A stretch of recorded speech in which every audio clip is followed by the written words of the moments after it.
You're listening to The Step Back, a Mavs podcast. I'm too hot right now. Step back. Step back.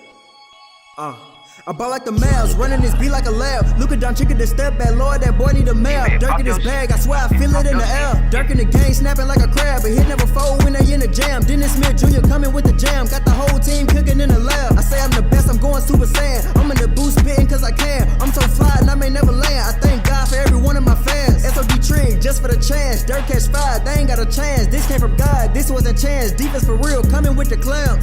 Promise it get scary, killing, beat and bury. I ain't never worried, never in a hurry. Crazy comments, it don't ever hurt me. Feelings I'm dispersing, is it really worth it? Never said I'm perfect, shine like a star. Any beat I get, I promise. Welcome in, everybody, to another edition of The Step Back, a Mavs podcast. My name is Dalton Trigg, and I am joined by my DallasBasketball.com co-host, Matt Galatzan.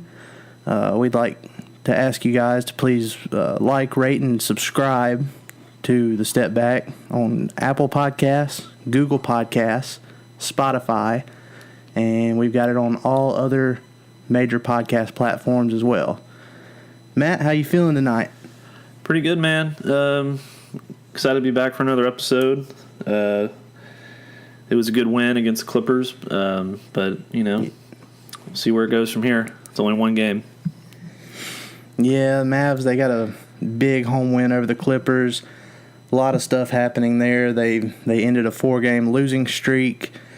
The Clippers had been struggling a little bit, so they kind of caught them at a good time. But they've also played the Clippers very good this year. But they beat the Clippers 106-98 at American Airlines Center. They're now 4 games out of the 8th seed in the West, and they are 2 games away from having the number 6 odds in the lottery. Right in the middle of no man's land. Right. So, and if they did get the number 6 odds, they'd have a little over 37% chance at a top 4 pick. So, judging by the Mavericks' lottery odds in the past and their luck, it's probably not a safe bet to say they would even have that good of odds. But I guess we shall see. My thinking is, knowing how the Mavs' luck is, and knowing that pick to Atlanta is top 5 protected, it would probably be their luck to get right there at number 6 and stay there. And then Atlanta gets the best pick possible. Oh, yeah, totally. I have zero doubt in my mind that that's exactly what's going to happen if they end up in the lottery. So, I mean, that's why I've always been, for the entire season, been a proponent of playoffs or bust, because their lottery luck has just been absolutely terrible. The only reason they were able to win the draft last year is because they were aggressive and made a trade. They still got screwed, if you remember correctly, on those numbers. So, you know, it's just they just need to be aggressive and see what they can do. I've said on Twitter a few times, you know, team tank and all this stuff. I'm 99% joking when I say that, trying to make you sad or somebody else sad, but I mean, I can't stand Team Tank. I mean, I get it. Towards the end of last year, I finally jumped on board, but just the idea of tanking, just like, it drives me up a wall. And knowing, I mean, the players are never going to throw games or anything either. So, I mean, I don't know, just the whole idea of it just drives me up a wall. I get it.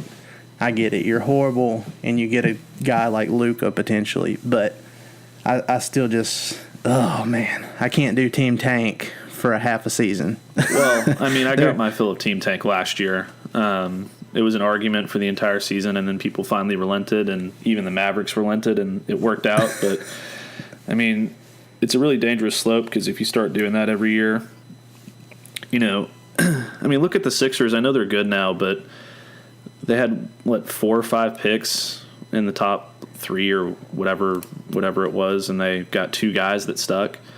So you're never guaranteed anything. The Mavericks, they missed a lot. The Mavericks did it because they knew that they had the guy they wanted in Luka, and I don't think they're going to do that again. So, I mean, we don't need to go have we could talk for 2 hours about about Team Tank, but we'll move on to something else.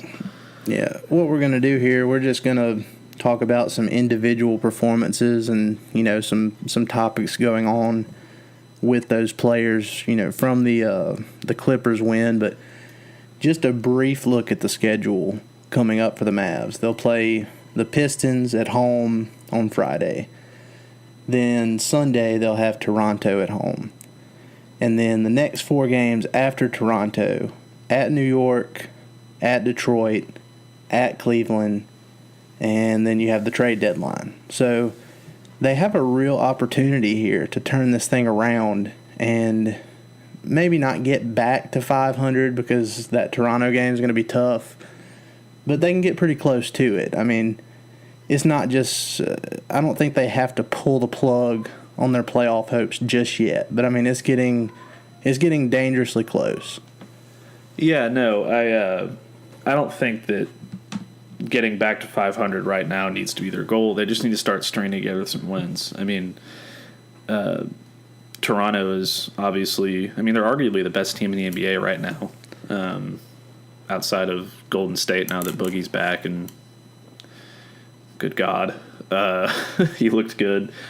But he looks so good. They don't have to play Golden State. Toronto's obviously going to be really tough, but, those other games are absolutely winnable. Milwaukee, again, is going to be tough. They're obviously really good. They've had, Portland's been a tough game as you move farther down, but and I hate counting on this because it's, it's terrible, but if you saw what happened to Victor Oladipo today, season-ending knee surgery, that Pacers game doesn't look as daunting. They play the Clippers again, who they've played well against. So, it's shaping up pretty favorably. It's just they need to figure out how to be consistent. It's all about consistency, because when the starters are playing consistently, they're very, very hard to beat. They just haven't been able to find a way to make that gel. And it's been frustrating for them. And I think you saw that frustration with Luka on the court last night. And, we'll get into that in a minute. But it's all about consistency for them and finding a happy balance. Yeah, and that's why I stopped with the Cleveland game, too, because which I should have gone on to the Charlotte one. I forgot about Charlotte, but that's February 6th is the Charlotte game at home, and then the trade deadline is the very next day. So before the Milwaukee game, or before that Portland game, we could be looking at a very different roster, or a slightly different roster, or maybe they just won't make any moves. We don't know, but we'll know fairly soon. It's coming up here in less than 2 weeks. But anyway, we'll move on. We'll talk about some individual performances. Dennis Smith Jr. made his triumphant return to the Mavs after, being off for a while with his his illnesses, his sore back, so to speak. Whatever you want to call it, man. But he came back. He had a really good performance for, playing his first game in a while. Knocked off the rust pretty quick. Had 17 points, 8 rebounds, and 4 assists. What do you think about his first performance back from his little hiatus he took? Well, I thought he played pretty well. He obviously came out. I think he was pressing a little bit when he came out. He shot 4 threes really early, which, I know his three-point shot has improved, but he doesn't normally take that many. I think he just wanted to make an impact, and you can't really blame him. He's been out and wanted to get back on the court, and the whole thing. But for the most part, I thought he played pretty well. There were a couple times when I texted you throughout the game when I was just saying, man, it's so frustrating. Sometimes he just tries to do too much, or he tries to make a more difficult shot than he needs to, like going up and under the hoop instead of just, sorry about that, instead of just, dunking or drawing a foul or, going for an easy layup. So, but I was really impressed with what he did. He played, his defense got better as the game went on. He played very tough, very fast. I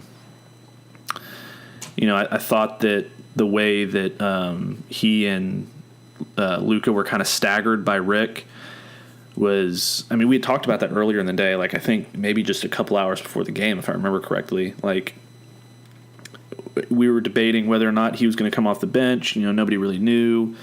And then they announced he was starting, so then we started talking about the other stuff, and that's what ended up happening was they staggered Dennis and Luka after the first few minutes and left Dennis out there first, brought Luka out first, and then basically switched them until late in each half, and I think it worked very well. Luka struggled shooting, but I think that the two of them combined, basically running their own unit, was a really unique thing that they need to try and keep doing moving forward, because I think it worked way better than I even thought it was going to. Yeah, I think just him coming back when he did, the team on a 4-game losing streak, they desperately needed something exciting to happen. They needed a injection of energy and speed, and he came out and provided them with all of that. And like you said, the way Carlisle had one of Luka and Dennis out there pretty much the whole game. If he had one of them out, or if he had both of them out at the same time at a certain point, I don't really remember when that was. I feel like at least for the vast majority of the game, one of those two guys was out there, and I think that's how they need to do going forward. And Dennis, he played 37 minutes, which was the highest since an overtime game earlier in the season against San Antonio. And I realized part of that is because Berea's out with injury now, but he should be playing in the mid 30s regardless of if Berea is healthy or not. I mean, that's how young players continue to develop. Let them play through their mistakes. And I really like to see Dennis. I liked seeing him get those minutes, and I think that's what we're probably in for the rest of the season, or at least until February 7th, depending on what happens there. Well, man, I mean, he actually had a game high, I think, in 37 minutes, if I'm not mistaken. He was out there more than I've seen him. I mean, that might even be a career high in minutes, so as far as I know. I mean, he was out there as much as I've ever seen him, and which was also equally impressive, I think, because he hadn't played in 2 weeks. We weren't sure what kind of legs he would have under him after sitting out. But and Rick talked about it after the game. He wasn't sure either, because I mean, obviously these guys are phenomenal athletes, but when you take 2 weeks off, you don't know if you're going to be in game shape or not right when you come back. And he looked really good, man. He looked great, I think. I mean, as far as physically. And I agree with you. He needs to be out there as much as possible. Maybe they're going to train him at the deadline. Maybe they're not. I don't think that after given everything that's happened, I don't think that's necessarily a possibility anymore. I think the more likely scenario would be a summer deal.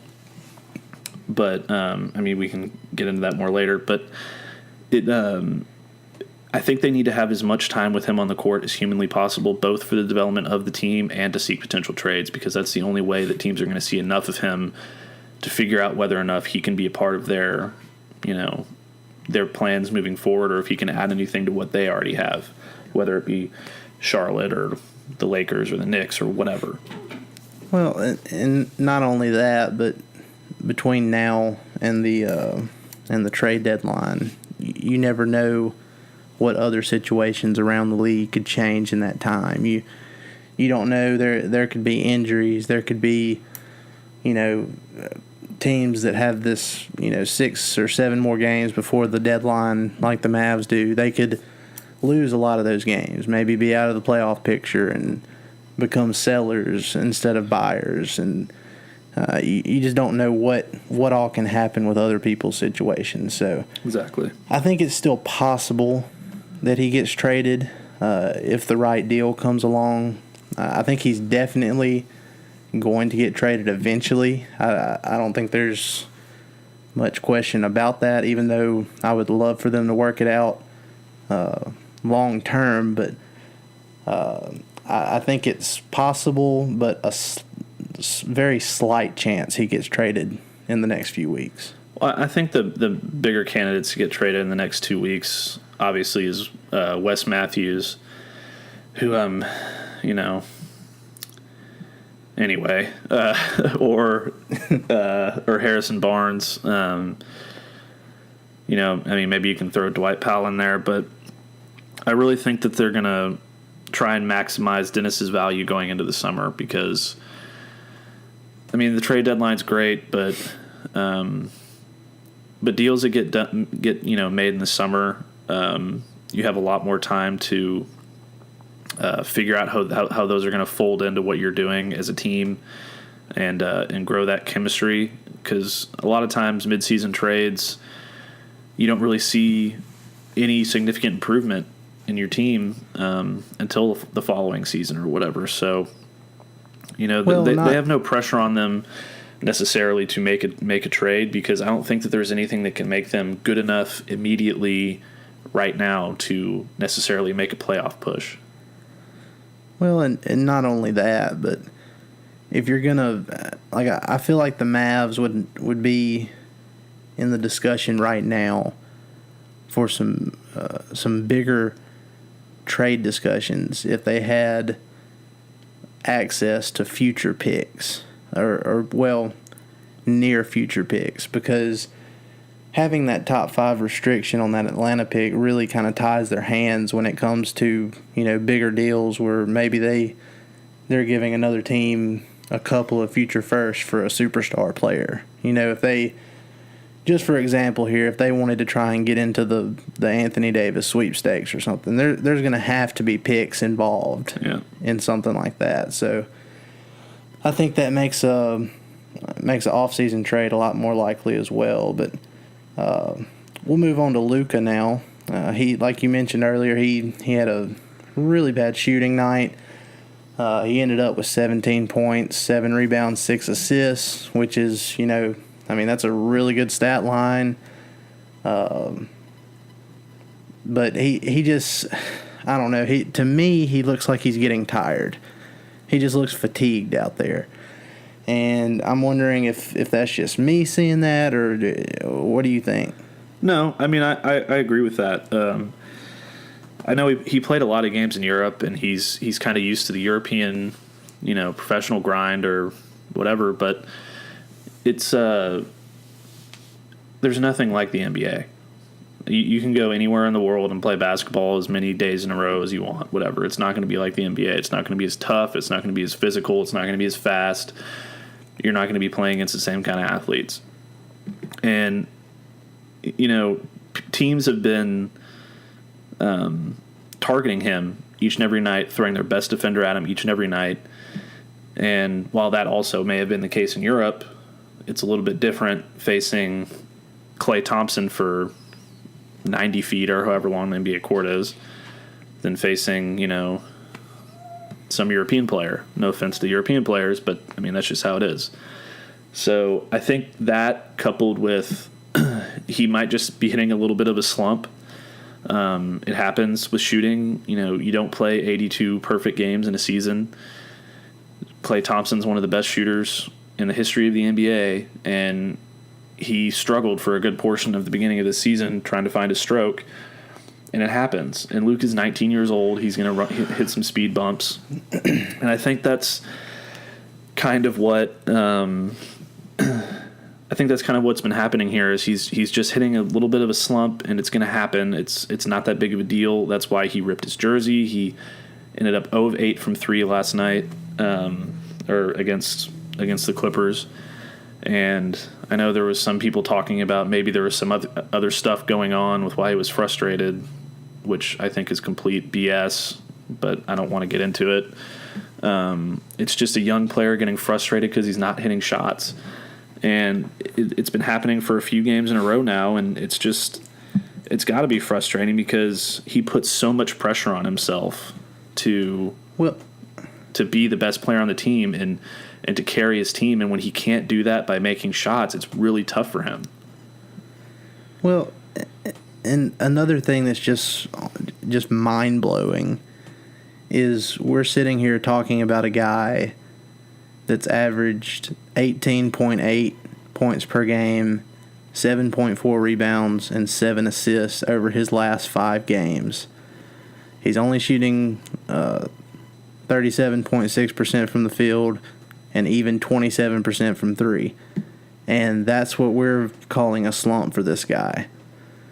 And I mean that's really, in my opinion, that's about as bad, I guess if you want to call it, as he's going to get, which is incredible. I mean, just the level he's been playing at for a 19-year-old this year, and to be in the discussion for an All-Star appearance, not just as a starter, but if he doesn't make it as a starter, I think he'll probably get voted in by the coaches because he has so much coaches have so much respect for him. Yeah.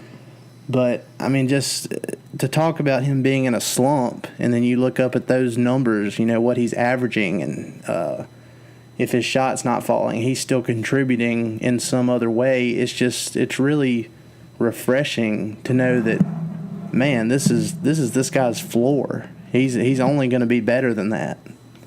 No, yeah, he's never going to get any worse than he is right now. I mean, his last 3 games, he's 2 of 18 from 3. Rick kind of talked about that after the game last night. I mean, obviously he takes some tough shots, but he's also always the guy when he's on the floor that takes, that gets the ball in his hands right before the shot clock runs out, and he has to chug something up at the buzzer or whatever, and those affect his numbers, and he's not afraid to do that, which is great. But, I think it just comes back to like what I said, man. People are trying to get in his head. I mean, there's a reason that the Clippers threw Patrick Beverley and Avery Bradley at him all night long and played him super physical, and and especially Beverley was, talking trash and trying to get in his head because, he's a young kid. And he is going to get exponentially better. That's what's so exciting, is that he's going to get exponentially better than this. Yeah, and talking about the All-Star stuff, they'll announce the starters Thursday on TNT before they start their doubleheader, and then the reserves will be announced next week. But my question to you is, and something I've been thinking about, would it be a blessing in disguise if he didn't make it and he got to take the time off to rest, since we do kind of feel like he's fatigued out there? He needs to, just rest his body, come back to where he can finish the season strong. And even if he doesn't make the All-Star game, he still has to do that Rising Stars challenge, you would think. No, yeah, I think it would definitely be a blessing in disguise. I think it would be so cool, and we've been campaigning to get him in and everything, but I think he can use a few days off. He's going to make plenty of All-Star games, and while I think that people kind of not including it, like I saw lists on The Ringer and other places where he wasn't even included in the reserves, and I think that's kind of a joke.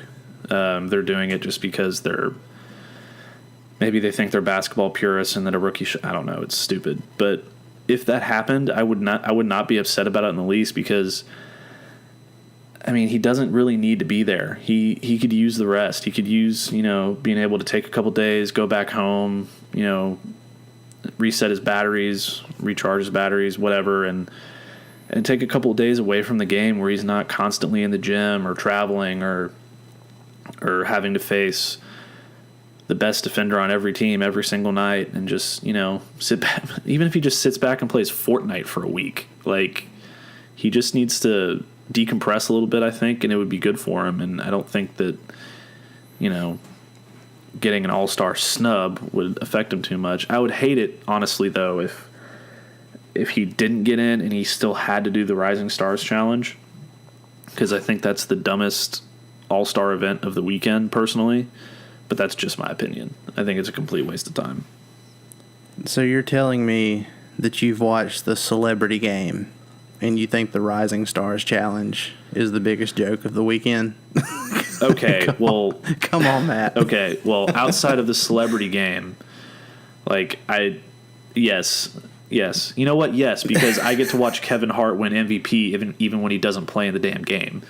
No, yes. I'm pretty sure he's retired. I'm pretty sure he's retired now. Okay, well, but I think Justin Bieber keeps coming back, so that should be just amazing. Okay, well, whatever. Of the actual NBA players competing, the Rising Stars Challenge is by far the dumbest. Because I don't care about watching 20 rookies and sophomore players play against each other. Only bad things can happen. Somebody can get hurt. It's never a good game. It's just a bunch of dudes who are still learning how to play the game, and running back and forth into each other. Yeah, and I mean, I'm not going to sit here and lie about it. I'm definitely biased when it comes to Luka, obviously. Same here, man. But you look at the stats and you look at the list of guys that are, averaging for the season the same numbers that he is as far as total points, rebounds, and assists per game.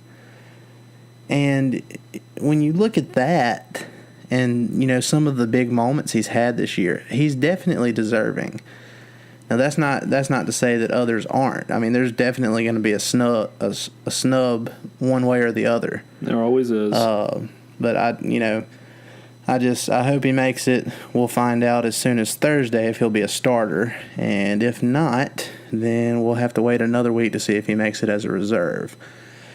But speaking about All-Star Weekend events, one that will not be stupid this year is the three-point contest, because it was reported recently that Dirk got an invitation to do that, and everyone thinks this is his last season. I definitely believe it's his last season. I mean, he probably wants to take off that week and rest as well, but I think he's going to do it, and I think it's going to be a really nice moment for him. Yeah, I mean, sure.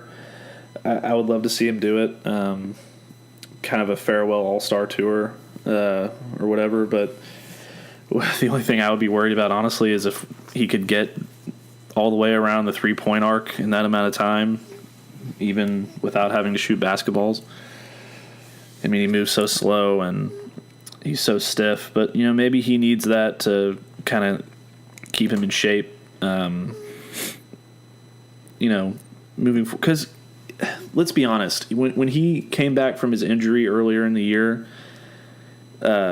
normally, last year, he started the season, he was fine, and it took him a while, up until Christmas almost, to get going. And now it's kind of, he got that late start. He had been off for a while. He's still trying to get his body back in somewhat playing shape, even though it's probably never going to quite get there. So maybe he needs to be a little bit more active during the All-Star break if he wants to kind of, make an impact in the second half of the season. So being in some sort of event like that would help. I mean, I'm kind of grasping at straws here, obviously, but yeah. Well, I was having a conversation with a couple of people on Twitter earlier today, and we were talking about how, if they were worried about him moving, maybe they could make an exception for him and just put one huge rack at the top of the key. Just have all 25 balls in that one rack, and and just let him fire away from the top of the key for every one of them. Hey man, that might work. Who knows? But I mean, you got to admit, it's kind of hard to see him run around that whole 3-point arc shooting 5 balls at each rack in 30 seconds or however long the timer is. Oh, I mean, he's definitely not. I think the buzzer would sound before he gets done with the third rack, probably. Probably. But I would still like to see it because he deserves as much recognition as he could possibly get. So if he gets to go and have fun in Charlotte for a weekend and do a 3-point contest and have people cheer his name and whatever, like they have been on everywhere he's been going on the road so far this year, then I'm for it. Yeah, and I mean, who knows? I mean, maybe he hasn't been playing a lot of minutes this year. He had the slow start, like you mentioned. Maybe he can muster up just enough to have one more magical Dirk moment. And, even though he's not the same guy we're used to, he's not near as efficient as what he was last season. Maybe he can have this one moment where it's like, you know what, he's still that guy for one night. Yeah, that'd be cool.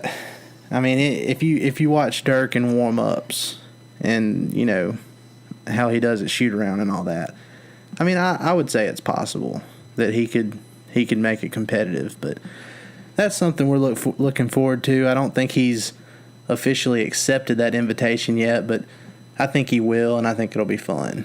Yeah, I mean, he almost had that moment in New Orleans when you were there for that game. I thought that was happening. I even texted you and said, "Oh my God, Dirk knows you're there."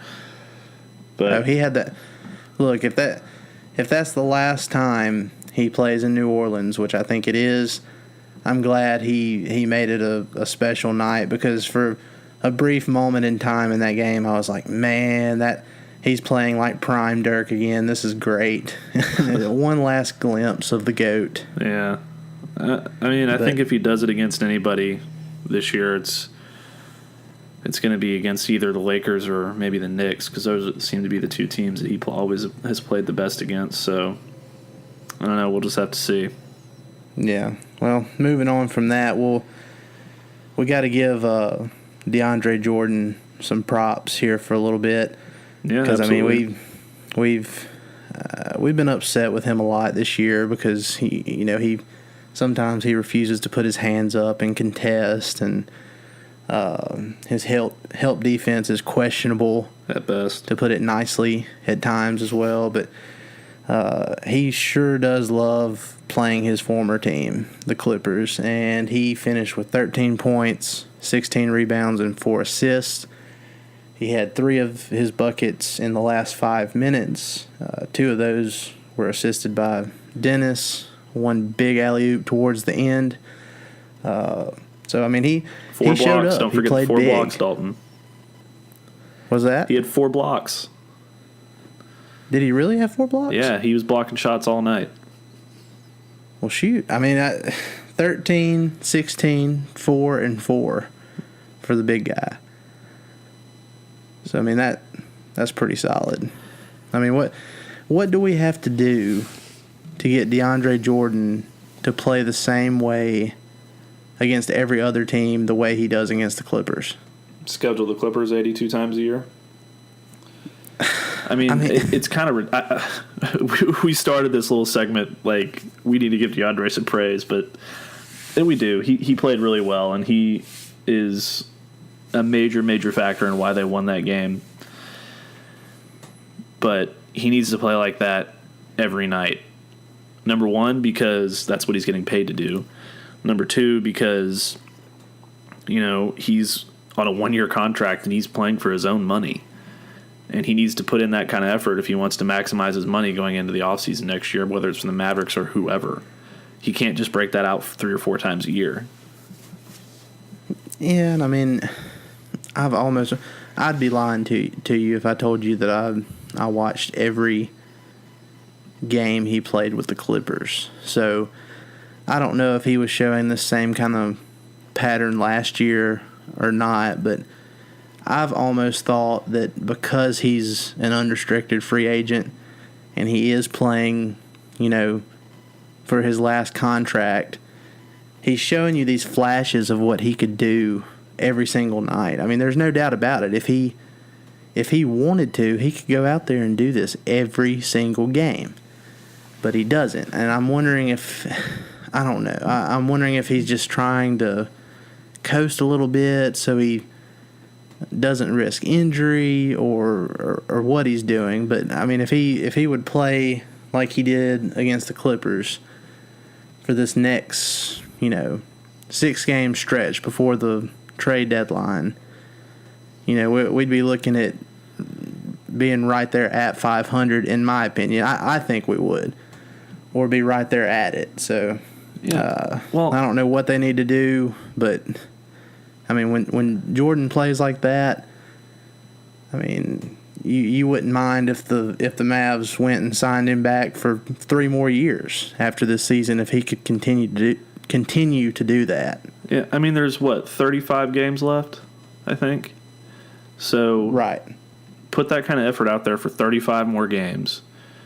Take a couple nights off, whatever. I don't care. But for the better part of 35 games, if they're going to make the playoffs, he needs to play like that every single night or they're not going to have a chance. And that's just the fact of it. They can't replicate what he does when he plays like that from anywhere else on the roster. Dwight Powell can't do it. Even Maxey, who I still think is his team's best rim defender, can't do what he does. It's the way he eats up offensive and defensive rebounds when he's putting in the effort that he needs to put in and he's contesting shots. There isn't really another. I don't know if there is another player in the NBA who can do what he can do to affect the game in those kinds of ways when they're on. I know that sounds a bit hyperbolic, but I mean, it's I mean, if you can name me one, I'll listen. But I don't know that there's somebody who can do that to that effect when they're on. So, yeah, and we've talked about it in previous episodes too. But I think DeAndre Jordan will end up being the most likely starting center for the Mavs next year.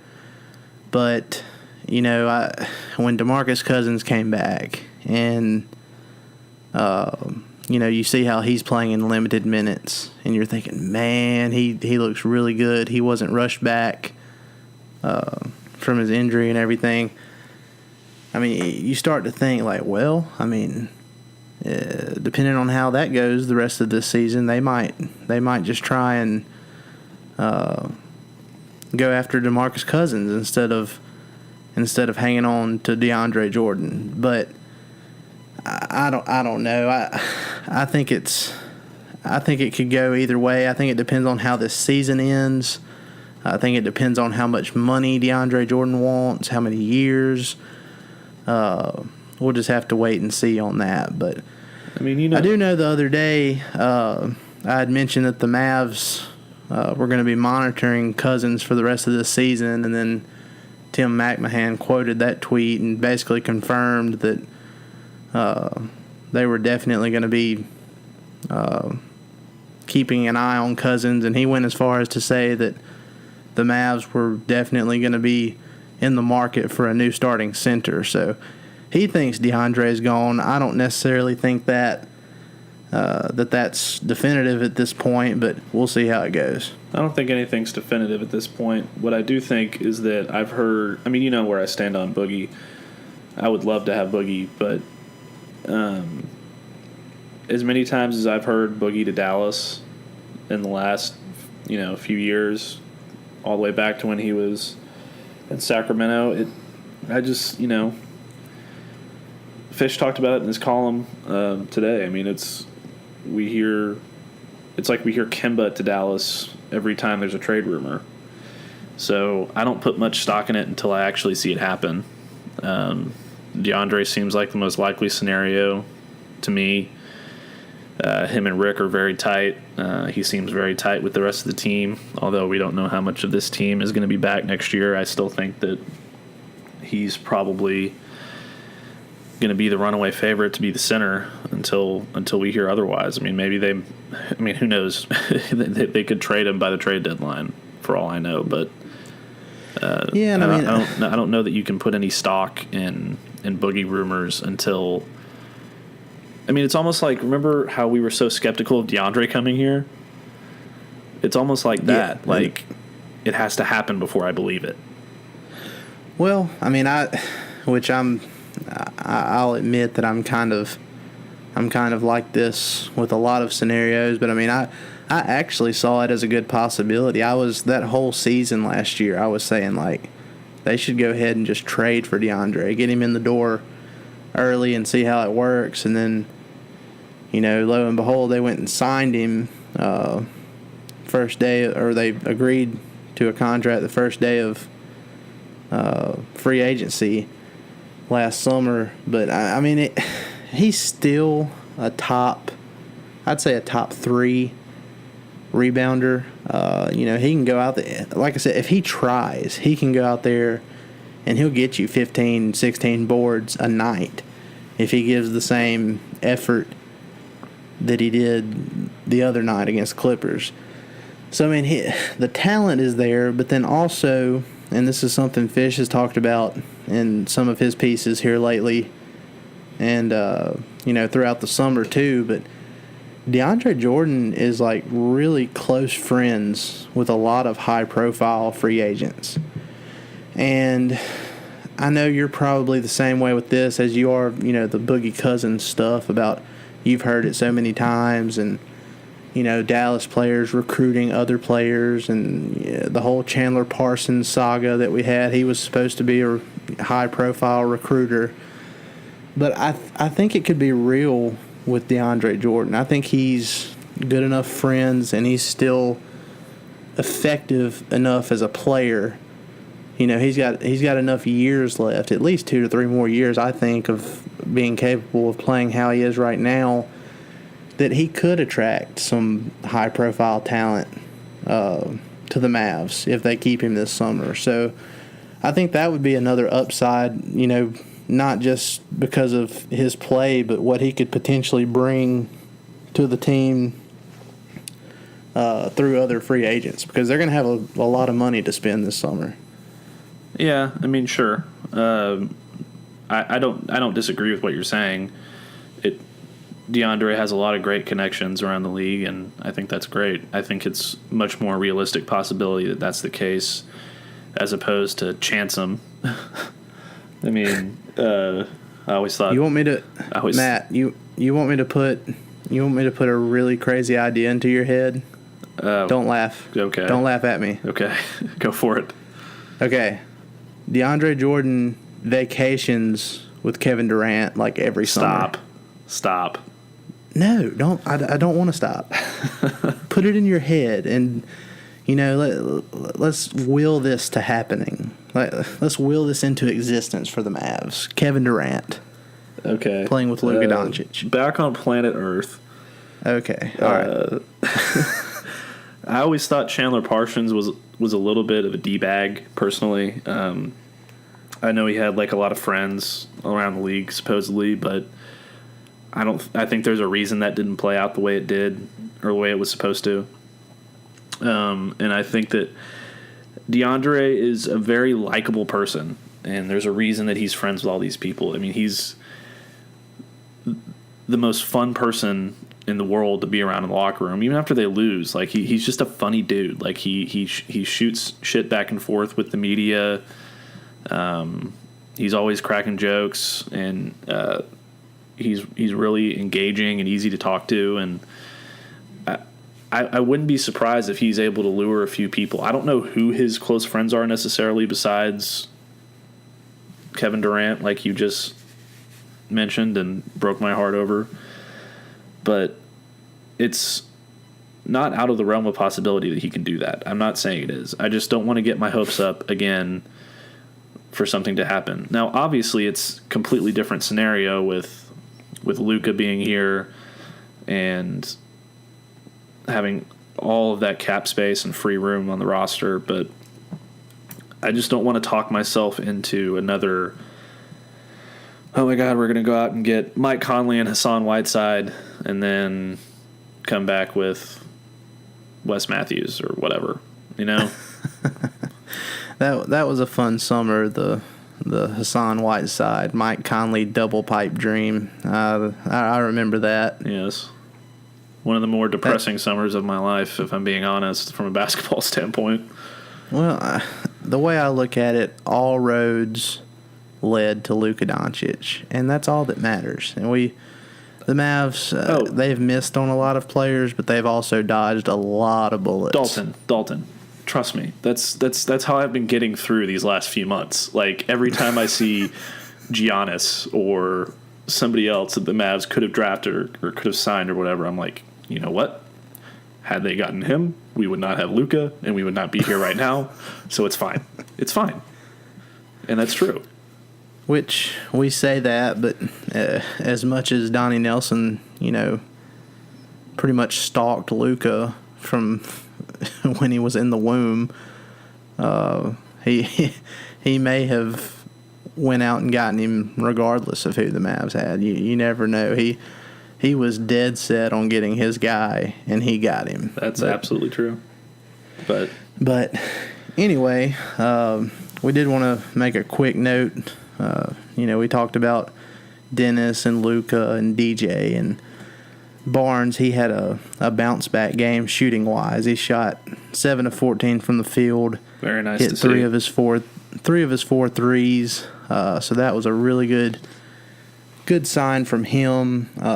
He only had one assist the entire night, but it was the most beautiful assist I've ever seen from Harrison Barnes. It was to DeAndre Jordan, gave him the lead for good at 92-91. There was a little over 5 minutes left. I mean, like I said, he needs to probably dish out more than one assist per game, but I don't even necessarily know if that's what he needs to do, honestly. I don't care if he gets 0 assists. I just want him to be a spot-up shooter.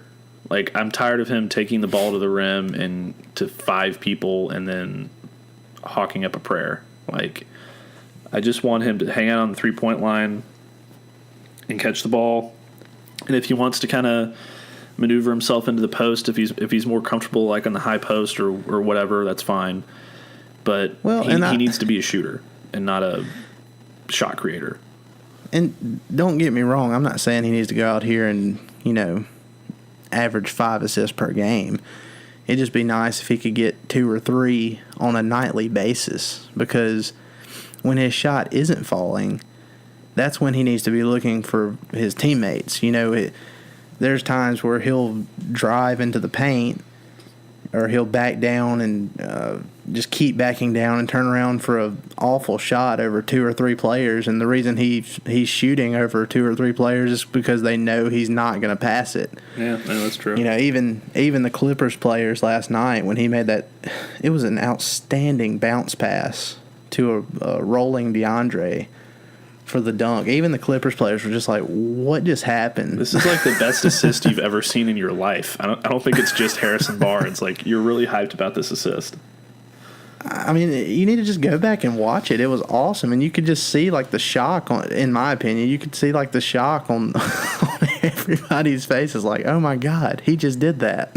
Hey, you know what? Maybe he realized, oh my God, I can do this, and he's going to start doing it moving forward, just because of that one assist. Maybe it could be a life-changing assist. Well, if it is, it'll make me feel a lot better about his player option for. I think it's, how much is it? $24 million next year? 25?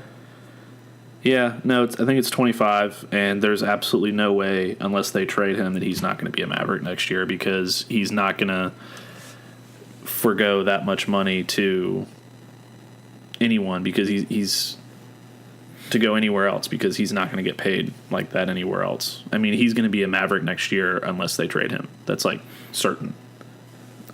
I don't think they'll trade him, but Brian Windhorst on his or Windhurst, however you say his name, but on his podcast the other day, he talked about how Sacramento was interested in Harrison Barnes. So I don't think anything will come of it, but you do have a team out there, at least one team, that would like to have him. It would be such a Sacramento move if they traded the Mavs like Buddy Hield, who's been huge. I want Bogdanovich. Whoever. Bogdanovich, whatever his one name of their is. players who's like been awesome this year, that's been a part of this huge run, huge run, turnaround, whatever, for Harrison Barnes, and then he just goes in there and like eats all the possessions away from Fox, and they crater. That would be the most Kings move ever. Well, I mean, that's why you have to leave the door open too. I mean, sure, yeah, the Kings are gonna Kangs sometimes, Kangz. Yeah, definitely.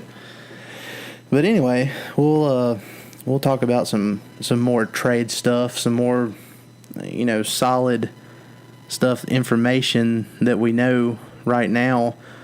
According to Shams, his recent report, the Knicks, the Lakers, and the Magic were three of the teams that discussed Dennis Smith Jr. trade scenarios with the Mavs. And he also noted that the Mavs inquired with the Hornets about Kemba Walker's availability, but Charlotte told them that they had no interest in moving Kemba. And that's obviously because they think they can re-sign him this summer. But out of what good luck, Charlotte. Out of what Shams reported there with those teams, the Knicks, the Lakers, the Magic, and Charlotte, let's say that the Mavs make a deadline deal. So February 7th, before the clock is up, if they made a deadline deal with one of those teams, what team would it be and what would the trade be, in your opinion? Like I've been saying ever since our emergency pod, hashtag emergency pod, we discussed a lot of trade rumors, and the only one that made sense to me and we got kind of attacked a little bit on Twitter because people don't understand how to process things that they read or listen to without immediately jumping on Twitter and trying to jump down people's throats. The only one that makes sense for the Mavericks would be to trade for Aaron Gordon at the deadline from Orlando.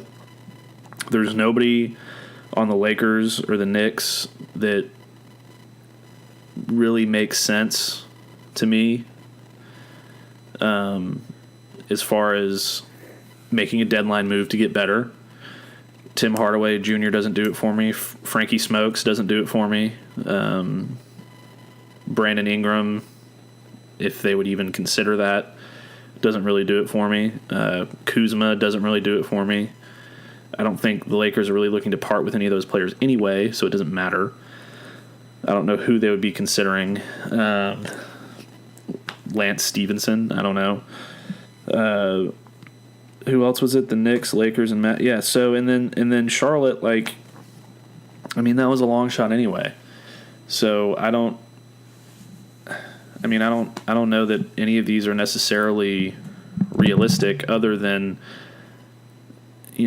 Orlando kind of blowing it up because what they have there with so many bigs and tall wings and no guards is not working. And whether it's Bamba for Dennis and a pick, or whether it's Dennis and Wes for Aaron Gordon, or whatever you want to do, Orlando is still the only trade partner to me that makes sense. Well, I think that there's a lot of different matches that you could make. I don't think the Mavs have a specific player in mind that, I don't think they're thinking, okay, if we don't get this one player, we're not going to make any other trades. I think there's a lot of different options they would seriously consider. But I do think the Magic, that's the most likely trade partner if we're talking about doing something at the trade deadline, because they've already talked, the Mavs and the Magic, they've already talked. They've talked early. So it's like that saying, where there's smoke, there's fire. And like Fish has been talking about for weeks now, there's so many different possibilities with Orlando and Dallas that makes sense for both sides. Whether it's Gordon, Isaac, Bamba, maybe even, Vucevic, maybe you include Terrence Ross in there for a trade, send West to Orlando, just something like that. I mean, there's endless possibilities there. So I just don't think that the other teams that were mentioned in that report make sense. That's where I'm coming from. Well, I mean, I could see something with the Lakers. I don't think they'd want to send Dennis to another Western Conference rival, but I mean, given the fit and the age and everything like that, I mean, I think they would consider a Brandon Ingram trade. I wouldn't do it for, say, Kevin. I mean, almost said Kevin Hart. What's his name? Josh Hart and Kyle Kuzma. Josh Hart. Yeah, Josh Hart. I wouldn't do it for Josh Hart. I don't know, man. Kuzma. But they have Lonzo, though. That's what I don't get where this Dennis interest in LA is coming from. They have Lonzo. Yeah. They have another point guard, so I don't understand why they would be interested in Dennis. Which they may be wanting to trade Lonzo, but that wouldn't make any sense for Dallas either. But. Do not bring LeVar Ball to Dallas. No, but I think we're in agreement there. The Magic, that if they're going to do something by the deadline, it's probably going to be the Magic. Yes. And if not, if they get to the summer, and I mean, you never know what can happen between now and the summer with other teams, other player situations. Somebody might demand a trade like Kawhi Leonard did last year. I mean, you never know what can come up. So, but like I said, that question was just mainly for who we thought would be the most likely match if something happens here in the next 2 weeks. But yeah, no, for sure. I just I don't. I think that sometimes people they hear Shams make a report like this, and they immediately start trying to come up with scenarios in their brain with what they could have talked about, and it could have been as little as, "Hey, are you guys interested in Dennis?" And then Magic Johnson's like, "Nah," and then they're like, "You could at at least at me, Matt. You could at least at me when you say that because I'm definitely that guy." Okay, I'm not subtweeting you, Dalton. I promise. I'm just saying in general that tends to happen. I mean, we don't know what the talks were, so I don't know. That's just what I think. Well, we could go on forever about this, but this is the last thing we're going to talk about trade related, but it doesn't have any connections to the Mavs right now. But I mean, there's obviously been speculation about it, but no firm reports from Woj or Shams or anybody like that. But Woj had a recent report that Memphis is beginning to listen to trade offers for Mike Conley and Marc Gasol. And just to give people an idea of what you're looking at there, Conley is 31 years old. He's got 2 years left on his contract after this season for a total of $67 million. And he's got a lot of, injury issues. He hasn't missed a game this year, but his overall history isn't great. Yeah, it seems like it's just a matter of time. Right. And then you have Marc Gasol, who, he also has some injury issues, I think, especially with his foot. He's 31 years old. He has a $25 million player option for next season. So, like I said, there's no reports linking the Mavs to this, but is there any possible scenario where you could see the Mavs getting involved here or even wanting to get involved here? Not really. Maybe if they move Dennis and somehow Memphis was brought in as part of like a 3-team deal,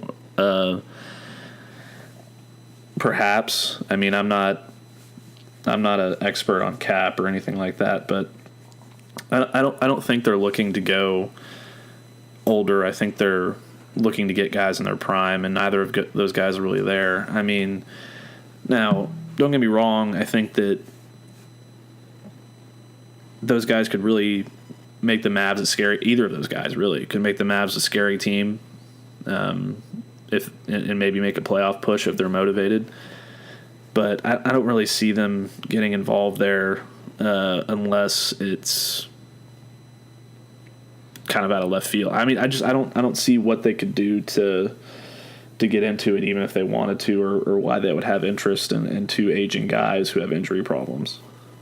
Well, if you look at it from a timeline perspective and you're viewing it as, okay, Luka is the Mavs' best player. He's the franchise guy now, and they're looking to build around him. From a timeline perspective and those guys' ages and their injury history and everything, which, I mean, and the money they're making too, because we know how the Mavs like their cap space. Playing powder, baby. Playing powder. But all that factored in, it doesn't make sense for them to make that move. I think they would have to be extremely hasty. And, like, say the Mavs win 5 of their next 6 here. Let's just assume the only loss is to Toronto.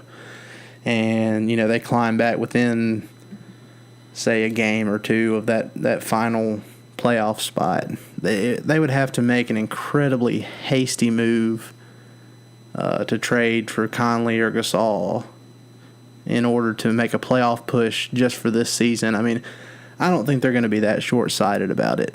They've had interest in Conley in the past, and that just didn't work out. I think that ship has sailed, though. Yeah. I think it would be extremely, like you said, I think it would be extremely hasty and short-sighted to do something like that. And based on the other things they're doing to have as much cap space as they are going into this offseason, I don't think that they would consider making a move like that. Well, like I said, there's so much that can happen over the next, week and a half or 2 weeks. I haven't checked exactly how many days it is until that point. I think it's right at 2 weeks though.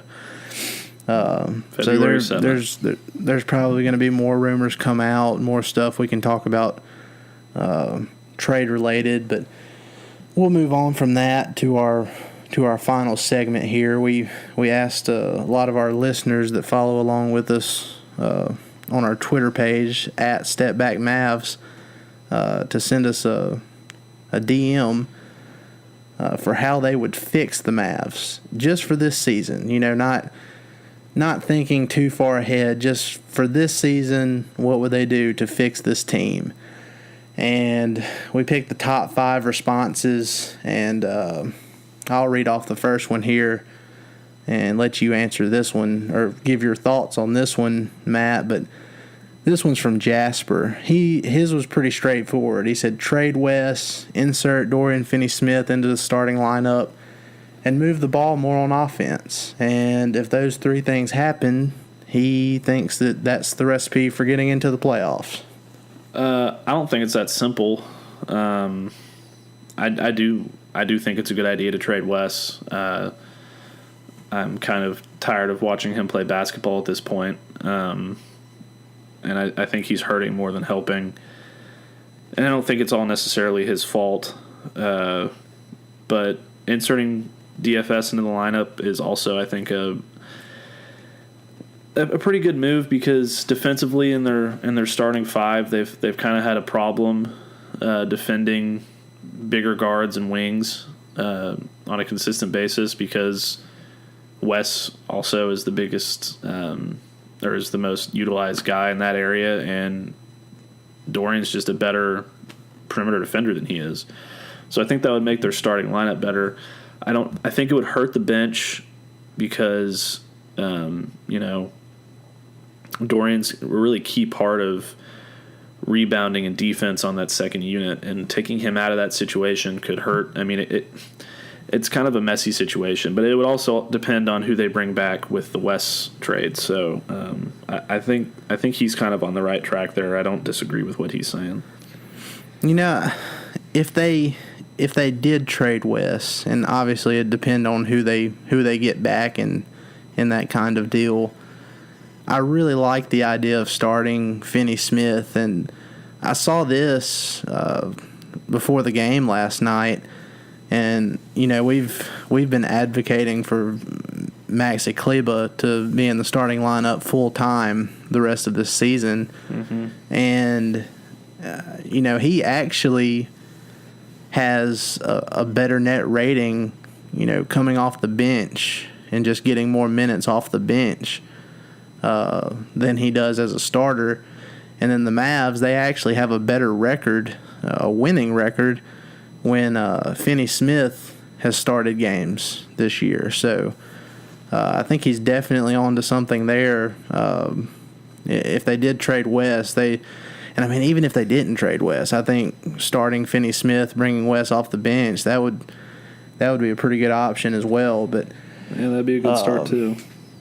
But he's definitely on the right track there. Going to our second one, this one was from Tyler, and it was funny because Tyler sent his response maybe 30 minutes or so before the game started, and he said that the way he'd fix the Mavs, he would stagger Luka and Dennis Smith Jr.'s minutes to make sure one of them was always on the floor. Well, obviously that happened in the Clippers game, and it turned out to be very beneficial for the Mavs. He says to bring Wes off the bench and start Maxey, basically putting a shot blocker next to DJ while also adding three-point shooting to the second unit. And then he said, let's see, the bench needs a guy who can get them easy buckets since no one can create for themselves. So that's why Luka and DSJ need to be out there at all times. Yeah, no, I mean that's exactly what happened, and it worked. I mean, imagine how much better it's going to look when Luka's knocking down his shots. That's the thing. He went 0 for 8 from deep, and he still ended up with 17, 7, and 6. Like, if he just hits 3 of those, that's all-star. That's an all-star stat line. Yeah, no, I totally agree. When he's hitting his shots, it's one of the things that made Houston so successful last year with James Harden and Chris Paul, having one of them on the floor all the time. And I know obviously they're not the same players, but that's what the Mavericks need to try to do. And we talked about it earlier in the podcast. We talked about it before the game. Tyler sent us this message before the game with his response. I mean, we're not the only people thinking this. I just don't know why it's taken Rick so long to think of it. But, analytics, right? Right. And, I mean, yeah, they finally did it. And even if it only happened because Barea was injured, it was good to see it happen and have positive results. Because if they had lost that game, or if, say Luka and Dennis or one or the other had a horrible net rating for the night, which both they had a positive plus-minus on the night against the Clippers. But if it had gone bad, that would have been a bad look for Dennis coming back. But it worked. Hopefully they keep doing it going forward. And I think that's definitely one of the ways this team can be fixed for this season. But going on to our third one, this one's from DeMario. He says he thinks it's as simple as trading Harrison Barnes. He thinks Dennis hasn't been as aggressive as he could be, and that he's been more focused on creating shots for others than himself, which, that could explain some of the indecision that we've seen from Dennis. I can see that. He said with Barnes' inability to be a consistent playmaker in this Mavs offense, he's taking shots away from Luka and Dennis. So the solution is to trade Barnes, put Maxey at the 4. So what do you think there? Yeah, I'd prefer trading Wes. I think Wes takes away more than or as much as Harrison does in terms of wasted possessions with his post-ups and attempts at creating a shot. But Harrison's also been frustrating. If you could just, I like Harrison's skills. I wish he could focus more on being a spot up, corner 3 specialist or pick and pop guy or whatever. But if he's not going to do that, and he's going to keep trying to be a player that is hurting this system and what they're trying to do, then boot him out. Yeah, I don't think they have to trade Barnes. I don't think trading him immediately fixes this team because, he's a really talented player. He's shooting 40% from three this year. He's useful. When he's hitting his shots, the Mavs they play so well when he's hitting his shot. Now when he's not, it looks like a train wreck sometimes. But yes. DeMario also mentioned that he thinks Barnes to Sacramento could be beneficial for both teams, and I agree there. We kind of joked about how if Sacramento made that trade and then Barnes just completely ruined what they were doing this season, that would be their luck. But I could actually see the fit, and I don't know. If they could somehow end up with Luka's friend Bogdanovich, that would be bring me all absolutely Luka's friends, incredible. Give me a starting five of Dragic, both Bogdanoviches, both Hernan Gomez's, and or whatever. Like, just go full Euro on the NBA. Just go Luka's best friend club. And the Barnes thing is I think it's complicated because, like we talked about earlier, he tries to do too much. Yeah. And if they could get him to focus on what he's good at and what his strengths have been this year instead of the other things, then I would like to have him on the roster for a long time. But I just don't know that he's capable of making that adjustment. Yeah. Well, I agree with that, but we'll move on to this next one here. That the fourth response we're going to talk about is from not Dirk Nowitzki. So definitely this is Dirk's burner account. For sure. On Twitter. So not Dirk says, I hate to say it, but we should get as many young assets and draft picks as we possibly can from trading our existing players other than a select few, like Luka, Brunson, Kleba, and Dennis, if we can't get good value for him. He said, that's what we watched the Celtics and 76ers do. I know Barnes and Wes are good guys, but we have to look past that and start stacking assets. How could you see the Mavs taking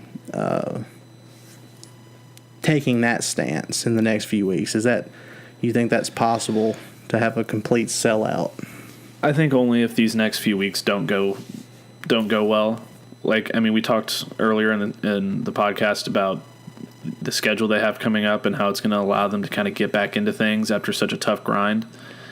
And if they take advantage of it at least, and if that doesn't go well, then I could absolutely see them selling high or whatever. To keep going forward with what they have when it's going to result in is a missed playoff spot and no draft pick would be an absolute worst case scenario disaster. Don't you agree?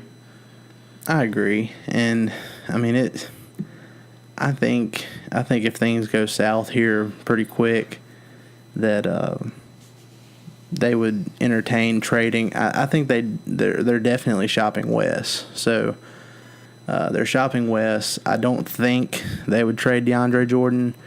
We'll just have to see about that. I don't think they'd trade Harrison Barnes. But, if things get bad enough and you have some contenders or some other teams interested and they're willing to give up draft picks or, another young player that still needs to develop, something like that, I could see them perhaps doing it. But I don't think they're going to have a full sellout. But we'll just have to see how things go here in the next few weeks and see how bad it could get before they get to that point. But we'll move on to this last one here. This one's from Sergio. He said the Mavs should try to have an early start to next season. He said, by that, I mean start moving pieces before the deadline if possible. Keep Luka and Dennis as the core and build around them with other young players. The Lakers are an interesting team to talk to. With them wanting to sign another big free agent this offseason, I don't see them keeping their young core of Ball, Ingram, and Kuzma together. The more likely player that I can see them moving is Ingram before the other two, but I would push hard for Kuzma. I can see him being a good fit alongside Luka and Dennis. So, what do you think there? I mean, we kind of talked about this earlier a little bit. That doesn't really interest me. I don't think that if those guys can't work together, I don't see how it's going to work here. But I'm just specifically Ingram, I think has been the most wildly overrated prospect in the last 20 years in the NBA. He's good, he's long, he's an athlete, whatever. People have been saying he's going to be the next Kevin Durant. I think that is so the most ridiculous thing. And he's still young and he has a chance to get better just like every other player in the NBA of that age. I don't have any interest in it personally because I haven't seen anything to justify that kind of hype yet. Yeah, I mean, it's kind of obviously it's two different players, two different styles that they play, but it kind of reminds me of Michael Kidd-Gilchrist and all the hype around him coming out. And I mean, he's a decent player now. I mean, he's a good defender, but I believe he was the number 2 pick, and he definitely hasn't lived up to that hype. And I mean, if we're just looking at Ingram from like a locker room perspective, I don't know if he's the right kind of guy that the Mavs are looking for to pair with Luka. He had that incident earlier this season where he punched Chris Paul, which, I mean, that's something that I think a lot of us have thought about doing at one point or another. More than once. But yeah, I kind of agree with Sergio on the Kuzma point. I mean, he out of all those guys that he mentioned from the Lakers, like if they had to do a deal with the Lakers of some kind, I would definitely be intrigued with Kuzma because he's pretty much everything you want from a modern day 4. I mean, his defense isn't that great, but he can shoot the 3, he can drive, he can run the floor. And he's still young too, so I mean, I could see how he would be a very natural fit next to Luka. Yeah, I just kind of like I said earlier, I don't think that you can get him without Dennis. So I don't really see how this scenario with Kuzma would even be possible because they're not just going to trade him over for, Wes Matthews and a second-round pick plus some filler on their end or whatever, It would probably have to be some kind of 3-team deal, sending Lonzo to like Phoenix or somewhere. Well, they'd have to have a reason to move Kuzma, and that would only entail them getting either a young prospect to replace him or a star in a 3-team deal. Right. So. Well, we finished all that. We appreciate all of our listeners for sending responses. If you didn't get yours talked about this time, we're definitely going to do it in the near future. So keep sending them our way and be on the lookout. You might make an appearance the next time we do it. But Matt, that'll wrap it up for this time. We'll get ready for the Pistons game on Friday and see if the Mavs can keep this momentum going, and we'll get back at it next week. And depending on if anything crazy happens, trade related, we might be on here before then. But # emergency pod. Yeah, another emergency pod. You never know. But If not, we'll be back here next week as always, and we appreciate all of y'all for listening. And if you want to find me on Twitter, you can find me at Dalton, that's DALTON _Trigg, TRIGG. Matt, tell them where they can find you. I am on Twitter at Matt Galatzan, MattGalatzan. And please like, rate, and subscribe our podcast. Tell all of your friends and Mavs fans that you know. We really, really appreciate it, and every subscription and like helps grow our numbers. Yeah, and I have to add this before we take off here too, but we can't thank you guys enough for the support you've shown us just in a few weeks here of us getting this thing started. And we've had thousands upon thousands of listeners just really hop aboard this thing, and like I said, we can't thank you guys enough, and we hope that you continue to show support, and we're going to keep bringing you guys the best content we know how, and we're going to keep getting better and better with this thing going forward. So thank you guys again. Luka Doncic the step back, Lord, that boy need a map. Dirk in his bag, I swear I feel it in the air. Dirk in the game, snapping like a crab, but he never fold when they in the jam. Dennis Smith Jr. coming with the jam, got the whole team cooking in the lab. Man. It's crazy, music in Texas now.